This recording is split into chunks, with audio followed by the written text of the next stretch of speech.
Voy a hablar de la hidatidiosis en Turkana, un problema de salud pública. Turkana es un lugar que está en el noreste de Kenia y lo que me parece importante destacar para que podamos contextualizar la patología en el lugar del que vamos a hablar es que Turkana tiene un índice de pobreza del 94%, que los pacientes o la mayoría de la población tiene desnutrición y que solo el 82%, que el 82% es analfabeta, por lo tanto no tienen educación y aún menos educación sanitaria. El 60% son pastores, por lo tanto su economía se basa en la ganadería de cabras, como vemos, una ganadería que convive en las casas de los pastores, que son las mañatas, así que el ganado convive con las personas. Todo esto se contextualiza en cirugía en Turkana, una asociación donde no solo mira por lo quirúrgico, por el tratamiento, sino por estudiar la población y las patologías, saber a dónde voy para saber qué puedo hacer para ayudar. Tiene una vertiente asistencial, una vertiente docente, una vertiente investigadora y dentro de la investigadora se implanta la telemedicina para un diagnóstico rápido. Y aquí me paro yo. Yo voy a hablar de la hidatidiosis en Turkana. Una vez entrado en contexto, os quiero explicar qué es la hidatidiosis. ¿Por qué Turkana tiene todos los factores de riesgo? Bajo nivel socioeconómico, falta de educación sanitaria y zona rural. Por lo tanto, la hidatidiosis es una zoonosis parasitaria.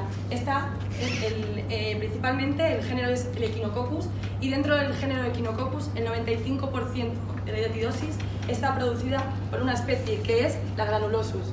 ¿De qué manera? Con la equinococcosis quística. ¿Cuál es el ciclo de este parásito?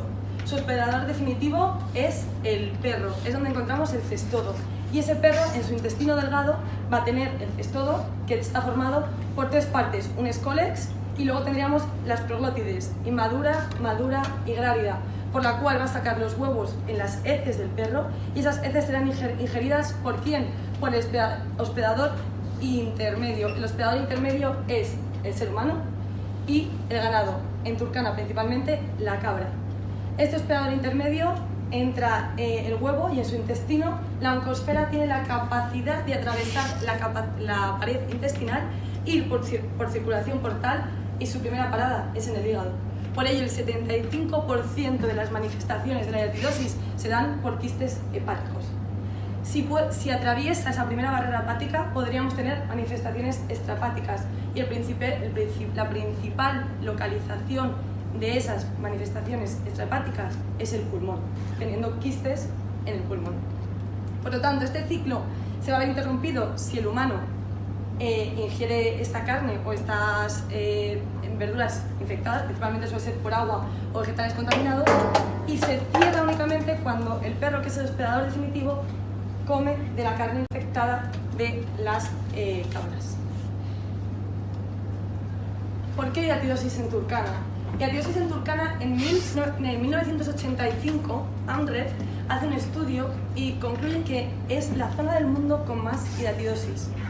Y gracias a un proyecto que llevan a cabo en el que lo basan con educación a la población, educación sanitaria, de higiene básica, da medidas preventivas al hospedador definitivo, que es el perro, con praziquantel, y además hace un screening para saber si tiene la patología la población y por lo tanto hace un diagnóstico precoz, como con ecografía principalmente.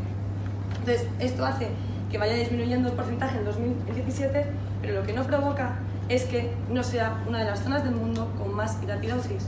¿Por qué? Porque, como hemos dicho, el contexto es básico de esta patología, porque no es una patología en sí, sino es un problema de salud pública.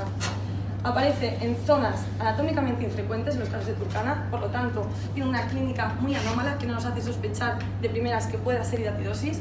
Estando en un país en el que estamos, podemos pensar de patologías como tuberculosis o patologías también infecciosas que nos pueden confundir. Y sobre todo, que cuando ya empieza a dar clínica, la patología está muy avanzado, lo que nos limita tanto el diagnóstico como el tratamiento. ¿Cuál es la clínica de la hidatidiosis? Silente.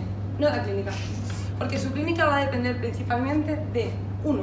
La localización donde se encuentra este quiste, 2. El tamaño del quiste y 3. El efecto masa que tenga ese quiste, es decir, si compromete a las estructuras vecinas de donde se localiza. también va a variar si es un quiste único o tengo múltiples quistes en el cuerpo. Diagnóstico. La clínica tampoco nos sirve mucho porque es muy tardía. Hay un diagnóstico serológico que sí es útil, pero no en Turkana, donde apenas hay medios, y estamos diciendo que es una de las zonas más prevalentes del mundo. Y por último, el que más se puede utilizar son las técnicas de imagen. Las técnicas de imágenes, principalmente, y lo más importante, la ecografía. ¿Cómo lo diagnostico? Esta sería la clasificación ultrasonográfica de los quistes hidatídicos de la OMS. Y hay que tener claro que hay 5 tipos: C1, C2 es cuando el quiste está activo, y yo lo que veo en la ecografía es un quiste anecoico, negro, oscuro. En la C3 tengo un quiste transicional, y C4 y C5 ya veo un quiste hiperecoico, incluso en el C5 está calcificado, y aquí este quiste ya es inactivo. Entonces, ahora os quiero enseñar unos casos clínicos que hemos visto en esta campaña en cirugía en Turkana, que nos ha hecho estos casos clínicos que hemos visto replantearnos y estudiar y decir: esto no es una patología que nos viene un paciente, esto es un problema en toda esta sociedad por las condiciones que conllevan tener esta patología, esa falta de educación que decíamos, esa falta o precariedad sanitaria y sobre todo esa convivencia con el ganado y con su hospedador definitivo, que es el perro, en las casas. Este es un niño de 15 años que acude con convulsiones a la consulta y tras realizarle un TAC vemos que tiene hidatidosis cerebral. Estos son varios cortes del TAC. Aquí tendríamos un varón de 30 años donde vemos ahí hidatidosis pulmonar diagnosticada con técnicas de imagen mediante radiografía, pero también podemos verlo, ese quiste algo anecoico, zonas anecoicas en la ecografía. Niño de 4 años, estamos hablando de una población infantil muy joven, con ese quiste en la axila derecha, y al principio te puedes plantear aquí un linfoma, te puedes plantear allí una tuberculosis, y no, era hidatidosis. Una mujer de 30 años con hidatidosis abdominal. ¿Y cuál es el tratamiento? Y ahí es donde entra un gran dilema, porque ni siquiera aquí se sabe bien cuál es el mejor tratamiento para esta enfermedad. Y ni siquiera hay un convenio para saber en qué estadio ya es mejor tratar o mejor no hacerlo. Pero sobre todo, trataríamos a un paciente en un lugar donde la infección está presente día a día, el coste que tiene y sobre todo, contextualicemos. La primera opción del tratamiento es médico, albendazol, 3-6 meses en una población turkana que es nómado, transeúnte, que ya van por primera vez al médico cuando nos ven a nosotros. ¿Puedes tú convencerles para hacer un seguimiento durante 3 o 6 meses, que vayan a por el medicamento y que se lo estén tomando día a día? Segunda opción, quirúrgico, serán quistes muy grandes y siempre va acompañado también de albendazol. El PER es una opción en la que yo hago una punción, aspiro el líquido del quiste, inyecto una solución hipertónica con alcohol y vuelvo a aspirar intentando matar lo que viene siendo el parásito dentro del quiste, pero el quiste permanecería ahí. Y por último, el wait and watch se está viendo un poco en aquellos pacientes en los que ya el quiste es inactivo y que se cree que ya no va a dar sintomatología.